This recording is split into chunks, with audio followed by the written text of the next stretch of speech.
So bali late yung ating oras mga master.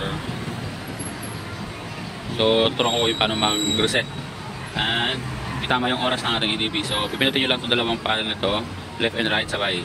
Nung press nyo lang mga master, then may magpa-pop up na ganyan, pwede kayong mamili.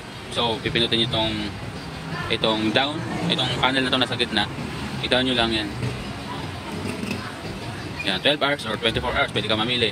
So 24 hours kasi yung ginagamit ko, and then pwede nyong ilipat. So ililipat nyo gamit itong panel na to, yung nasa right. So click nyo lang yan. So yan, magpapakita yung oras. So 8:56 ang oras dito. Bali 9 na. So yan, sumobra tayo.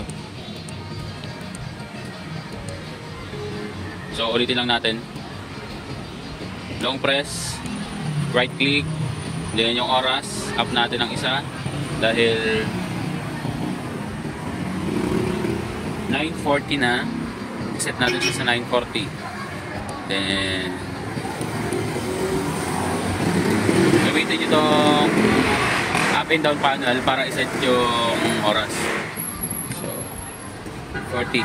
Ina-advance ko tong oras ko sa motor dahil sa trabaho. So ina-advance ko yun ng mga 5 to 6 minutes. So gagawin natin 10 minutes ngayon.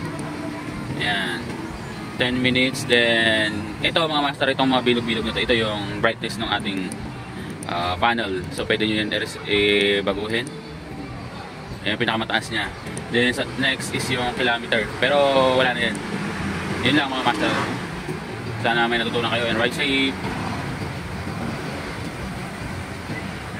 8:50.